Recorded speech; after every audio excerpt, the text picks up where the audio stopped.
Stiles Watkins, Sactown Sports. Let's get into a little bit of Kevin Huerter. As yesterday, as we know, Doug McDermott signed with the Sacramento Kings. Mm-hmm. I think, yeah, that's right. Thank you, Nate. Thank you. I was like, I know we got it ready to go. Doug McDermott comes to the Sacramento Kings, and we know that he obviously spent some time with Domantas Sabonis with his time in Indiana. We've got some numbers on that in just a minute. But yesterday, I made reference to when the news broke that I had heard a big reason why I wasn't too surprised that Doug McDermott ended up being the name that the Kings ended up pursuing was that I had heard a clip of Kevin Huerter when he was interviewed by Zach Lowe about a year ago on Zach Lowe's former ESPN podcast, The Low Post, in which he was talking about really, I mean, Zach is asking Kevin about what made him excited for Sacramento. Kevin obviously traded to Sacramento. What had he heard coming into the situation? And he tells this story about talking to his agent about something that a different client of his agent told him about playing with Domantas Sabonis. Here's Kevin Huerter again explaining the story of him talking to his agent and what he'll like most about his journey in Sacramento. How quickly do you discover that you and Domas have this special dribble handoff connection, left wing flying around, handoffs, pick and rolls? Like, how quickly does that come?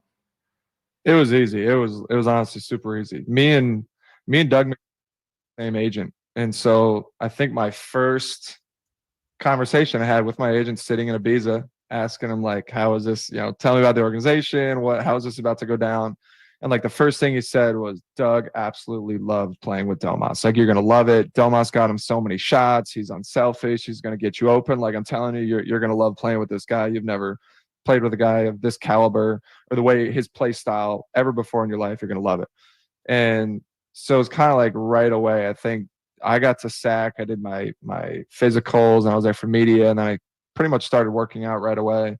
And Domas was playing over in the world. He was playing one of the World Cups, the Euro basketball.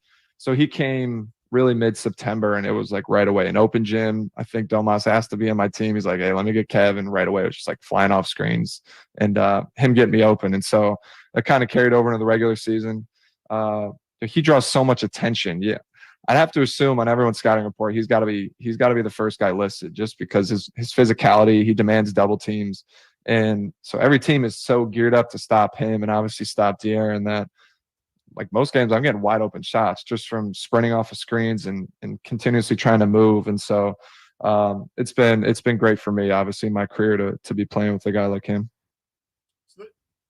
So there you go. I think first and foremost, I think that's just a great story that Kevin tells there about the first time playing with Domas. I think it's awesome that Sabonis recognized how important that dribble handoff game was going to be almost instantly and said, let's not waste time here. And we saw Sabonis actually, funny enough, do the same thing with DeMar DeRozan this summer. He knows how important that dribble handoff can be for getting his shooters open. And I think it's really a great story of how Domas is very adamant about getting those guys comfortable in his dribble handoff game.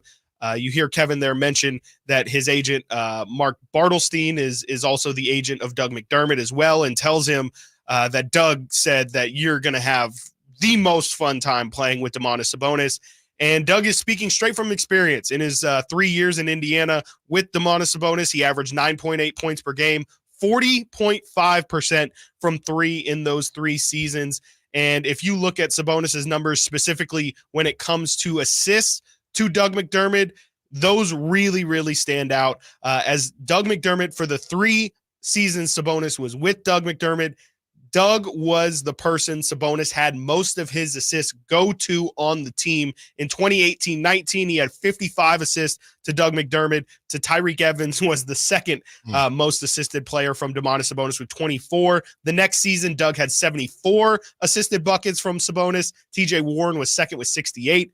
And then in 2020-2021, which was Doug McDermott's best season with Indiana, he had 110 baskets assisted from Domantas Sabonis. Next closest was Malcolm Brogdon. So I think it's really clear that two-man game with Doug McDermott and Domantas Sabonis, I know we were promised it last year with Chris Duarte and Domas.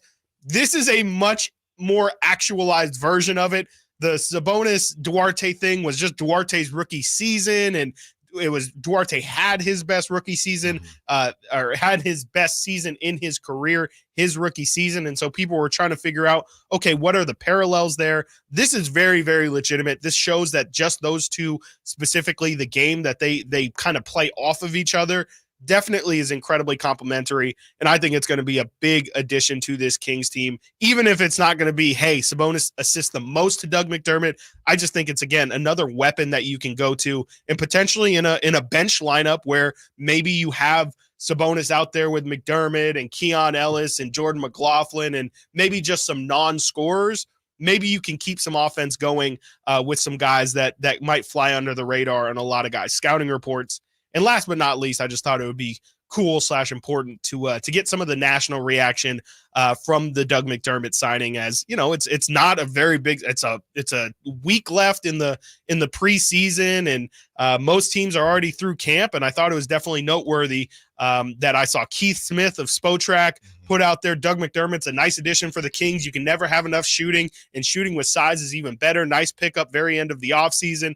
Our friend of the show, Law Murray, put out 3-pointer numbers comparing Jalen McDaniels to Doug McDermott. Jalen McDaniels last year, Allen, 12 of 71, 16.9%. Doug McDermott last season, 94 of 229, 41%. So just the difference in a shot creator, shot maker that they get, absolutely huge. And then last but not least, Nikias Duncan, who is just an X's and O's master, says, how the heck is Doug even still available at this point? I think it really just points to where this Sacramento team is going. And hopefully Doug can be a big addition to these guys. Yeah, and I find it interesting that a lot of people, I guess it's not really that surprising because that's what fans do. They're going to pit players against each other. With all that being said about Kevin Huerter and Doug McDermott and the similarities there, you're not going for any of the Kevin Huerter better watch out, Doug McDermott, he might be coming for that spot, or maybe this makes Kevin Huerter more available for another deal. Are you buying any of that, or is that a little bit too much too soon? Yeah, I mean, I don't think it's going to happen. I just feel like, Doug's a really good addition. Is he going to be good enough to straight up replace Kevin Huerter? Well, I guess whatever Kevin Huerter's new role would then be. Yeah, for sure. Yeah. I think it's interesting for sure. I mean, they both do similar things. They're both very high level shooters, 100%. Doug, like we've pointed out, his numbers have been 40% from three pretty much for his entire career. That's what I think the Kings are hoping for Kevin Huerter. He was not that last year, obviously. And so, yeah, I mean, if he's going to continue to struggle, it opens up the conversation, because we talked about it a ton last year with Kevin Huerter. How many times was it, okay, you're not hitting threes. What are you really bringing to us? And I think if that's going to be the case, maybe you are a little bit more willing to move on from him, because you feel like, hey, Doug McDermott's not necessarily the quality of player of Kevin Huerter, but if we were only having Kevin Huerter shoot threes, we can have Doug McDermott do that. Maybe, again, not necessarily as versatile, but if it is just as simple as we need a shooter, he can definitely be that caliber of a shooter. Yeah. It's just if you feel like, hey, maybe we feel like, hey, Kevin gives us a little bit of versatility with a 2 and a 3. I just don't think that 1 + 1 = 2 in this situation. Yeah. But if Kevin does end up getting moved, it is good that you'll have Doug McDermott in the building. Well, I think it becomes this. Can Doug McDermott be what Kevin Huerter was Beam Team season? No. The question is, can Kevin Huerter be what Kevin Huerter was Beam Team season? Yeah. And if it's somewhere in between, the other side of that is, could Doug McDermott be what Kevin Huerter was last season? Yeah. I think that's more probable. Yeah. Or I think that's more possible. We're hoping that Kevin Huerter, who had a down season, basically Doug McDermott could be a lesser version of Kevin Huerter. We're hoping that Kevin Huerter is at a level that we don't believe Doug McDermott can get to. Yeah. But if Kevin Huerter can't get back to that level himself, then it's, well, we might as well just see what we can get for you if you're not going to be able to get back to that level. Yeah. So if you're Kevin Huerter waking up, I think it is a little bit of a kick in the pants to say, okay, I'm not worried, but if I do mess around and not show what I can bring to this team while they are struggling shooting the basketball, so my services are obviously needed, then anything can happen. Then you become a specialist, and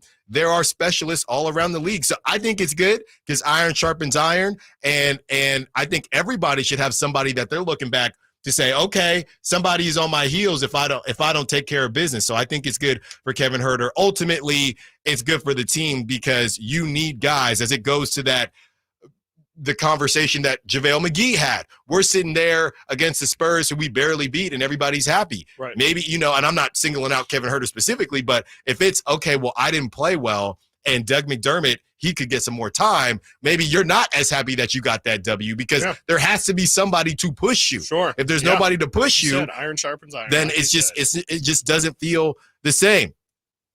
When we return, Mike Brown is still on the Sabonis 3 train. I know the text fingers are going to get hot for this one. Mike Brown talks about Sabonis shooting threes again. Stiles and Watkins, Sactown Sports. You never know what you might hear